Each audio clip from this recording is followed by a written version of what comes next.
속에 어떤 열 같은 게 막 가시지 않을 때, 신학을 공부하면서도 저는 불만이 되게 많았어요. 공부하면서 뭐 죄송하지만 교회에 대한 불만도 많았고 학교에 대한 불만도 많았고 뭐에 대한 불만이 많았던 그런 때에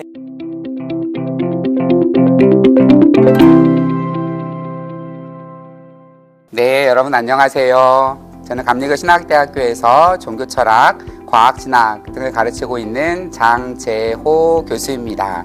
제가 이제 미디어 센터장을 맡게 되면서 학생들, 교수님들, 그리고 여러 인사들을 포함해서 이슈가 될 만한 분들, 그리고 여러 가지 많은 분들에 대한 이야기들을 우리 감신 튜브 채널을 통해서 같이 나누고자 합니다. 그 첫 번째 시간으로 우리 최인엽 졸업생을 모셨습니다. 반갑습니다. 반갑습니다. 영광입니다. 첫 번째로. 이렇게 나와줘서 감사합니다. 먼저 잠깐 본인 소개 좀 해주시겠어요? 안녕하세요. 저는 신학을 공부하고 그리고 사진 활동을 경험부로 하고 있는 최인엽이라고 합니다. 제 감리교 신학대학교 학부하고 본대학원에서 신학을 공부했고요. 그리고 현재 한국예술인복지재단에 예술인으로 등재가 되어서 사진 활동을 같이 하고 있습니다. 와, 아주 많은 활동을 하고 있는 것 같은데, 우선 감신에서 4년과 2년 동안 공부를 하셨는데, 감신에서 공부했던 것이 본인의 삶에 어떠한 의미가 있었고, 감신 다니면서 뭐 기억 남는 순간 뭐 이런 것이 있으면 좀 편하게 나눠줄래요? 일단 뭐 감신에서 제가 학부 4년하고 대학원 2년을 보냈는데 이 6년이라는 시간을 어떻게 함축해서 뭐 표현하기가 조금은 어렵긴 하지만 그래도 저한테 이제 감신은 참 사람이 무엇이고 참 그리스도인으로 살아가는 일이 무엇인지를 좀 깨닫게 해준 그런 스승과도 같은 공간이라고 저는 생각을 하고 있어요.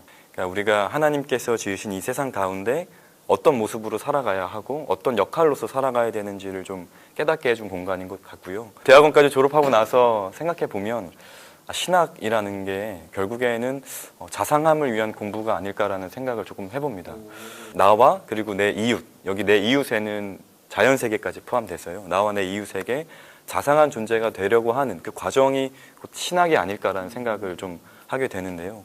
그러니까 세상 가운데 내가 어떤 학술이나 뭐 명성이 좀 뛰어나도 타자에게 무례하지 않고 그리고 나의 어떤 지식이 뭐 나의 역량이 뭐 탁월하더라도 타자에게 좀 무감하지 않은, 무례하지 않은 그런 존재가 되어가는 그 모든 어떤 일련의 과정이 신학이 아닌가 싶어서 그런 점에서 저는 감신은 저에게 그런 신학의 어떤 여러 가지 면목을 보여줬던 그리고 저에게 알려줬던 그런 공간. 우와. 아이고, 아주 좋은 교수님한테 제대로 배웠나 봐요. 누구 교수님한테 배웠는지 참. 예, 농담이고. 그리고 이제 개인 사진전도 한 걸로 알고 있고, 그리고 뭐 출판도 했었고, 이런 많은 활동을 했는데, 조금 그런 관련된 얘기를 좀 풀어줄래요? 학부 2학년 때 이제 독일어 수업이 필수였는데, 그때 독일어 가르치시던 교수님이 그런 말을 하신 적이 있어요. 대학생 때 휴학을 하지 않으면 직무유기다. 휴학을 해서 이제 놀러 다녀야 된다. 뭐 이런 다시 휴학하면 안 되는데. 네, 그런 얘기를 하셔가지고 제가 그 말에 이제 확 꽂혀서 휴학을 해야겠다. 마침 군 입대도 조금 시기가 모호해서 이제 휴학을 내리고 그동안 모아놨던 돈을 털어서 이제 배낭여행을 떠나게 돼요. 그러고 돌아와서 이제 군 입대를 하고 제대하고 난 다음에 묵혀둔 글과 사진들이 좀 아깝다라는 생각이 들어서 이걸 어떻게 해야지? 좀 고민하던 찰나에 독립출판이라는 게 그때 좀 한창 붐이었습니다. 그러니까 출판사 없이 자기가 직접 북 디자인하고 뭐 인쇄소 찾아가고 유통 판매를 다 자기가 하는 게 독립출판인데 그걸 알게 돼서 그걸 이제 시작하게 된 거죠. 그렇게 해서 책을 내고 뭐 북콘서트도 주제에 맞지 않게 한번 해보고 그 다음에 포트폴리오를 만들어서 제가 아까 말씀드렸던 한국예술인복지재단에 제출을 하니까 그러면 신진예술인으로 등재를 해줄 테니까 전시회 한번 해봐라. 그래서 그렇게 또 전시회도 하게 되고 그렇게 해서 이런 활동을 좀 같이 이어나가는 것 같아요. 네. 근데 이런 모든 어떤 글과 사진의 관점이 되는 거울이 되는 게 저는 신학이라고 생각하고 있습니다. 그리고 산티아고도 다녀왔죠. 그 얘기 잠깐 해줄 수 있어요? 학부로는 3학년 때 시기일 테고 전역하고 막 속에 어떤 열 같은 게 막 가시지 않을 때 신학을 공부하면서도 저는 불만이 되게 많았어요. 공부하면서 뭐 죄송하지만 교회에 대한 불만도 많았고 학교에 대한 불만도 많았고 뭐에 대한 불만이 많았던 그때 그런 시기에 산티아고 순례길 걸으면서 나에게 주어진 하나님의 뜻이 무엇일까라는 걸 다시 고민하게 된 것 같고요. 가서도 뭐 이래저래 방황하고 그랬던 적은 많지만 다녀와서 어떤 이 불같은 마음이 조금 이렇게 가라앉은 그런 계기가 되었던 것 같습니다. 근데 누구라도 한 900km 걸어가다 보면은 성격이 유순해지지 않을까라는 생각도 들고요. 네. 그런 계기로 좀 다녀왔어요. 산티아고 순례길을.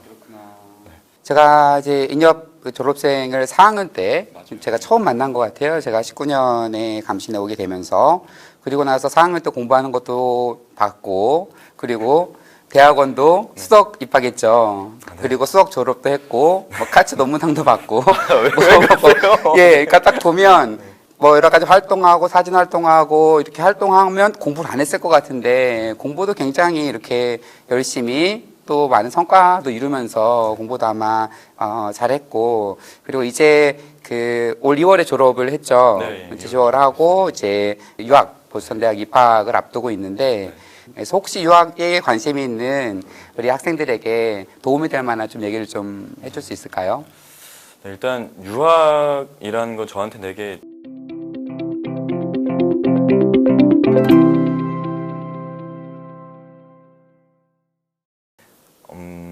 학교에 좋은 말인지 모르겠는데 꼭 신학을 한다 그래서 기성교회의 어떤 목회적 테두리 안으로 들어갈 필요가 있겠나라는 생각은 들어요.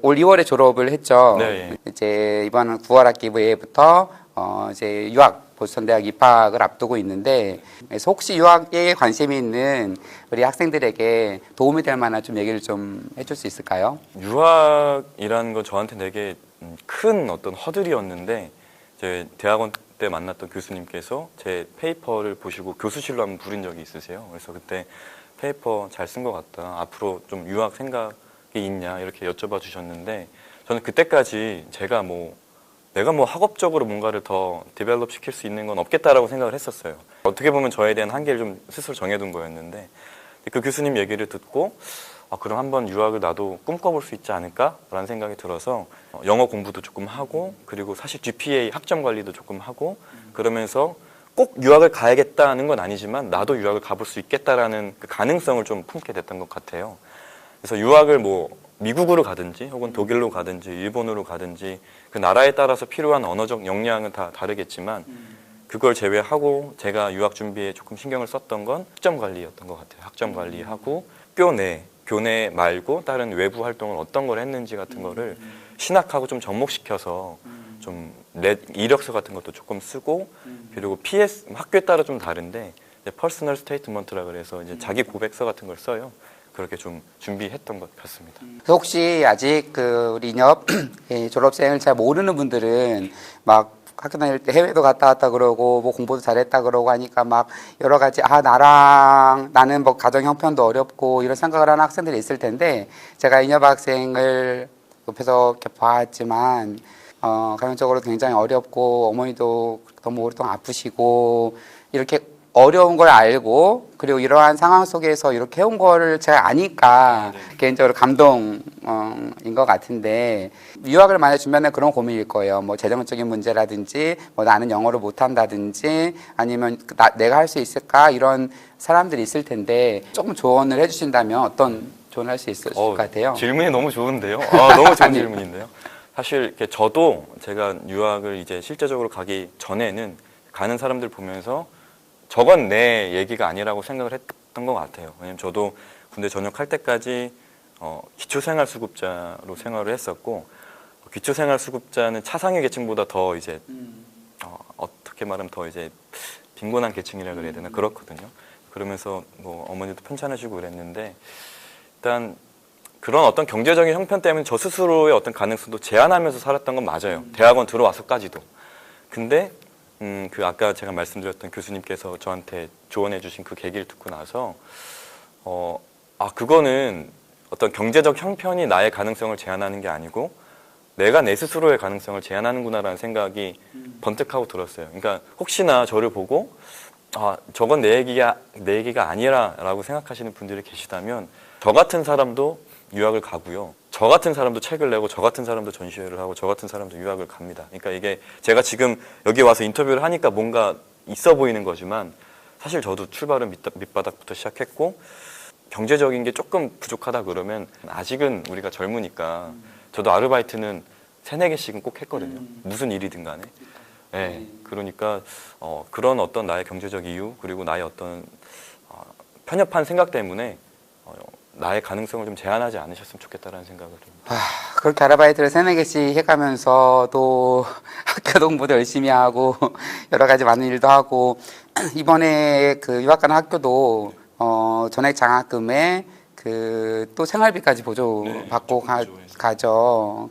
정말 열심히 하면 길이 항상 있다 생각이 들어요. 여러 가지 나는 돈이 없어, 뭐가 안 돼, 여건이 없어, 안 돼 이게 아니라 그러니까 인협 학생을 옆에서 보면서 이런 상황 속에서 또 이렇게 하는구나 이런 생각들을 좀 해보게 됩니다. 교수님도 그렇잖아요. 네, 교수님도 뭐 어려운 시절부터 시작해서. 무슨 그러면 이제 유학 마치고 나서 앞으로는 어떤 일을 좀 해보고 싶어요? 조금 실없는 소리처럼 들리실 수도 있겠지만 사실 제가 그렇게 크게 계획을 세우고 사는 사람은 아니어서 물론 유학의 뜻도 있었지만 이게 이렇게 되리란 법을 스스로 이렇게 정하고 하진 않았거든요. 어쩌다 보니까 그냥 이렇게 가게 되는 건데 작은 목표, 작은 꿈을 가져보면 뭐 UMC든 KMC든 소속으로 선교사 파송을 받으면 어떨까라는 생각을 조금 해봐요. 물론 이것도 저의 어떤 확실한 계획은 아니지만 제가 배낭여행을 다니면서 제일 많이 느꼈던 건 저기에 사는 사람도 사람이고 여기에 있는 나도 사람인데 이게 서구권에 가느냐 혹은 아시아권에 가느냐 어디권에 가느냐에 따라 그 사람과 나의 삶이 되게 대비되거든요. 그러면서 아니 왜 하나님께서 똑같이 지은 세상 속에서 나랑 똑같은 존재가 저렇게 살아가고 있는데 윤택성이라고 할까요? 그런 게 좀 차이가 나지? 그런 좀 저 스스로의 모순도 있었고 딜레마가 좀 컸거든요. 그래서 선교사로 만약에 파송이 된다고 하면 어떤 이 세상의 곳곳에 숨어져 있는 그런 모순이나 딜레마 같은 걸 조금 내가 해소하는데 아주 작은 도움이 되지 않을까? 그리고 그게 하나님이 나에게 바라시는 일이라면 그걸 내가 해보면 좀 나의 삶이 기쁘지 않을까? 만족이 되지 않을까라는 생각이 들어서 비교적 최근에 좀 꿔보게 된 것 같아요. 선교사란 꿈을 내가 그런 비전을 품어볼 수도 있겠다. 마치 유학을 가기 전에 내가 유학을 갈 수도 있겠다라는 마음을 품었던 것처럼 이런 선교사에 관한 마음도 좀 품어보게 되는 것 같습니다. 아유, 감사합니다. 예, 그 마지막으로 이 영상을 보는 모든 사람들, 또 감신 후배들도 포함돼서 그 사람들에게 하고 싶은 말 마지막으로 부탁드리겠습니다. 제가 주저넘게 해도 되나요? 그럼요. 편하게. 제 은사님이 한 분 계시는데 제 은사님이 저한테 제가 한창 뭐 방황하고 힘들어할 때 그런 말씀을 해주신 적이 있어요. 인여봐, 다 괜찮으니까 하나님 안에서만 방황해라, 그리고 자유해라, 이런 말씀 해주신 적이 있는데 어쨌든 신학을 공부하다 보면 그 안에서 수많은 좌절, 고난도 있을 거고 절망도, 실패도 겪잖아요. 항상 이렇게 행복하게 신학할 수는 없다고 저는 생각을 해요. 왜냐하면 인간 이해, 세상 이해를 하다 보면 어쩔 수 없이 그런 모순과 딜레마에 빠지게 되니까. 근데 그런 것 속에서도 내가 어떻게 갈짓자로 막 비틀비틀 거리면서 걸어간다고 하더라도 어떤 나의 걸음걸이가 주님 안에서 함께 걸어가고 있다는 것을 조금 기억해주면 좋겠다라는 생각이 듭니다. 그러니까 또 한 가지는 꼭 신학을 한다 그래서 기성교회의 어떤 목회적 테두리 안으로 들어갈 필요가 있겠나라는 생각은 들어요. 제가 학교 안에서도 이방인 같은 학생으로 막 다녔어가지고 제 주변에 이방인 같은 친구들을 보면 신학을 전공하고서도 꼭 교회 안에서 목회나 사역을 하지 않더라도 굉장히 멋있게 살아가는 그리스도인들이 많거든요. 그러니까 여러분 여기서 감신이 꼭 뭐 어떤 목회자 양성소, 어떤 사역자 양성소가 아니니까 여기 안에서 신학이라는 걸 정말 깊이 그리고 즐겁게 배우시고 그 바탕을 통해서 교회 안팎을 넘어서 좀 참 그리스도인답게, 참 사람답게 살아갈 수 있는 그런 저와 여러분이 되면 좋겠다는 생각을 좀. 이거 좀 이게 직업병 같아요. 설교적으로 마무리가 되니까. 네. 너무 감동 깊은, 감동 깊은 네. 그런 얘기가 아니었나 이렇게 생각을 합니다. 너무 감사하고요. 앞으로 길 응원하겠습니다. 감사합니다. 네, 앞으로 혹시 유학 중에 중간에 학교 들어오거나 또 네. 운동상 있거나 하면 한 번 더 모시도록 하겠습니다. 밥 사주시면 아, 그럼요. 네, 알겠습니다. 네, 이렇게 해서 오늘 첫 번째 인터뷰를 좀 마치도록 하겠습니다. 앞으로도 감신 뭐 재학생들, 졸업생들, 뭐 동문들 아무도 괜찮고요. 그리고 꼭 아니더라도 내가 나와서 이런 얘기를 해보고 싶다 하시는 분 있으면 학교로 연락을 주시면 같이 나눠보도록 하겠습니다. 무슨 특별한 사람만 오는 게 아니라 나는 춤을 잘 춘다 하면 같이 저랑 춤도 출 수 같이요? 있을 것 같고요. 여러 가지 많은 뭐 동아리 소개나 여러 가지 알리고 싶은 이야기들도 좋습니다. 앞으로 이제 감신 튜브 채널을 통해서 여러 가지 많은 이벤트, 많은 영상들을 종종 올리도록 하겠습니다. 우리 참여하시는 분들은 언제든지 주저하지 마시고 같이 연락을 주셔서 나와주시면 좋겠습니다. 네, 이것으로 촬영을 마치도록 하겠습니다. 감사합니다. 감사합니다.